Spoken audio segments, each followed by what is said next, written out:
I had been hiking alone in remote forests for 6 years that I truly believed nothing could scare me.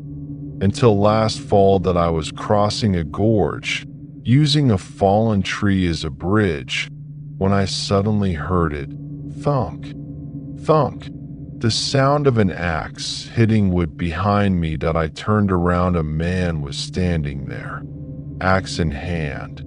And with an almost unbelievable calm, he said, "I know these woods a lot better than you do." That was the moment I understood this was no ordinary encounter. The path I trusted wasn't safe anymore.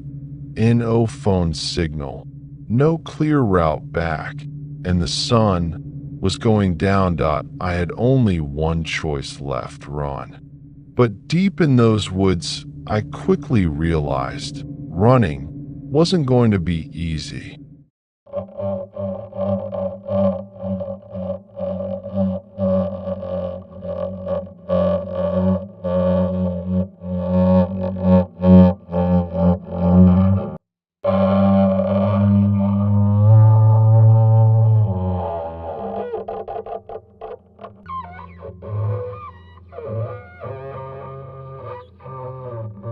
I've been hiking solo for about 6 years now. I'm comfortable enough in the wilderness that I don't need to stick to main trails anymore, which is probably what got me into this situation in the first place. This happened last October in the Monongahela National Forest in West Virginia. I had driven up from Virginia for a long weekend, planning to hit some of the more remote sections that didn't see much traffic. The weather was perfect, mid 50s if I had to guess. Overcast, but not rainy. I was looking forward to some real solitude. I was maybe 4 hours into the hike when I reached what I can only describe as a gorge. It wasn't some massive canyon or anything, but it was deep enough, probably 30 or 40 feet down to a rocky bottom, with a small creek running through it. Not a guaranteed death if you fell, but you'd definitely break something. And the walls looked impossible to climb, with all that loose shale and overhang. There was this massive fallen oak wedge between both sides at a slight angle. It was pretty thick. The bark was worn smooth from weather, and probably other hikers using it as a bridge. I inspected it for a few minutes to make sure it was sturdy, then decided it looked solid enough for me. I took my time getting across, trying to maintain focus. I safely reached the other side, and by the time I was back on solid ground, I realized I'd gotten a really nice adrenaline rush from the balancing act. But then I heard this rhythmic, thunking sound behind me. I turned around. There was a guy on the other side of the gorge, maybe 10 feet from where the tree met the bank. He was older, definitely in his 50s, wearing a ratty camo jacket and old-looking jeans. He also had a scraggly beard that made him look like your stereotypical lumberjack. It took me a second to realize what he was holding. It was an axe, a full-size axe. Maybe he really was a lumberjack, but I couldn't think that I was still in shock at the sight of it. He walked right over to the base of the tree and started swinging his axe at it. I shouted across at him, asking what the hell he was doing. He didn't even look up. He just kept swinging. Oh my horror. I watched as one of his swings landed a little deeper than the others. The tree shifted slightly. I yelled louder, telling him to stop, and that I had just crossed the gorge on that thing. It dawned on me that this guy probably already knew that, and he was trying to strand me on the other side. He didn't show any signs of stopping this. Oh, I yelled increasingly insulting things at him. Stuff that didn't even make sense that I finally yelled that I'd need to cross back to the other side. And that's when he finally looked up at me and said, "That's not my problem." He said it so casually, like I'd asked him about the weather that I don't know why, but his tone infuriated me, and I admit, I kind of lost it that I started full-on screaming at him that I said some nasty things, and in hindsight, that probably wasn't the brightest decision. I can't remember exactly what, but something I must have said hit a nerve, because he stopped swinging the axe abruptly. He actually set it down on the ground. Before taking a few steps closer to the edge, I could see his face more clearly then, and it was not a pleasant sight. His eyes were sunken and dark, almost like the skin around them was dark too. If that makes sense, he leaned over the edge and told me something I'll never forget. "I know these woods a lot better than you do." Something about the way he said it scared me. Not threatening, exactly, but certain, like he was stating a fact I'd be stupid to argue with. That we stared at each other for what felt like forever. Then he picked up the axe, turned around, and walked back into the trees. That I didn't say anything after him. What was there to say? I stood there, trying to process what had just happened.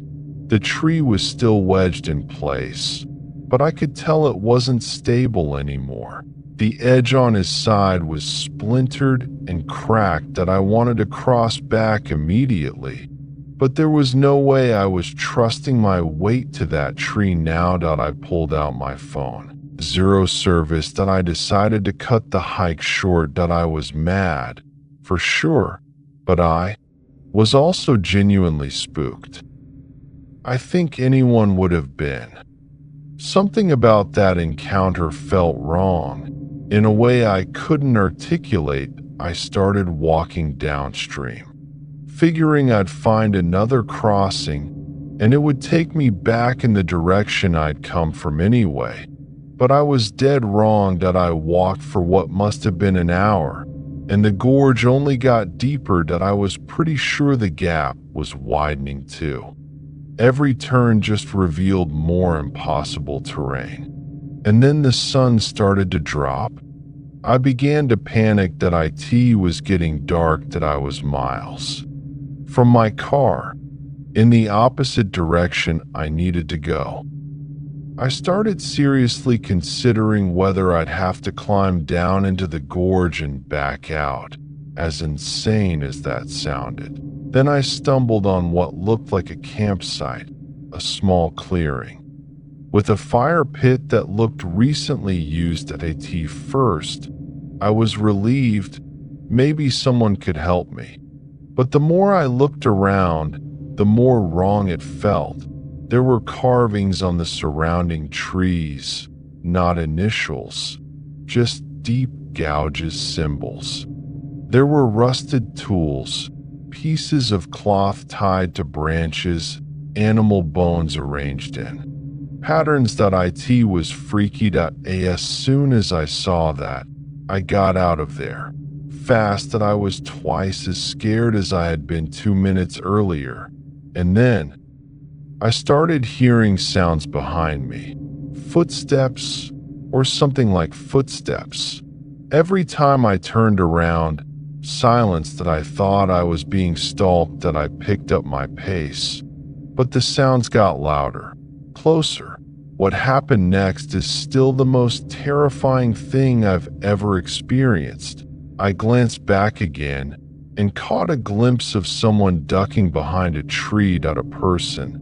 Then I realized there wasn't just one. They had fanned out. I was being herded. They stopped hiding. That I could hear them openly moving. One of them held what looked like a pipe or a club. That was a. I ran.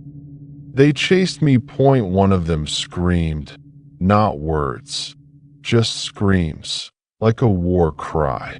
The gorge was still on my left, and just as exhaustion hit, I saw another fallen tree that smollered. No choice that I crossed it, betting my life on it held that I made it across. That I turned around, 3 figures, all carbon copies of the first man. Filthy. One holding a pipe. One touched the tree, then stepped back. They stared. One finally spoke, told me to get the hell out of there, said I'd gotten lucky. That was enough. That I ran.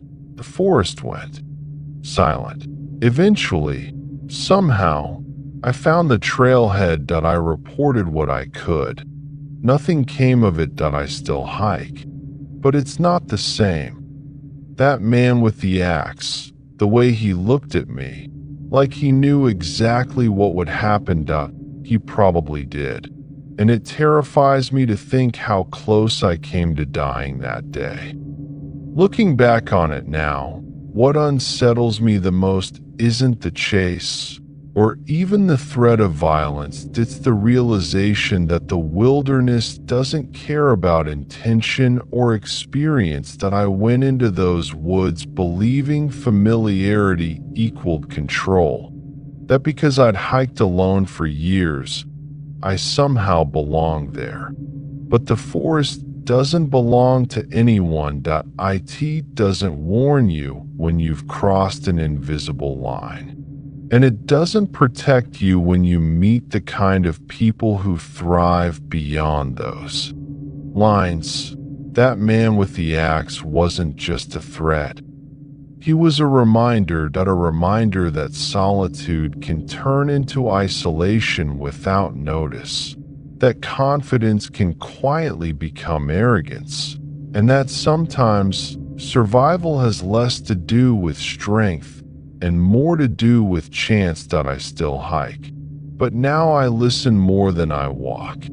And every time the woods go quiet, I remember how easily I could have disappeared.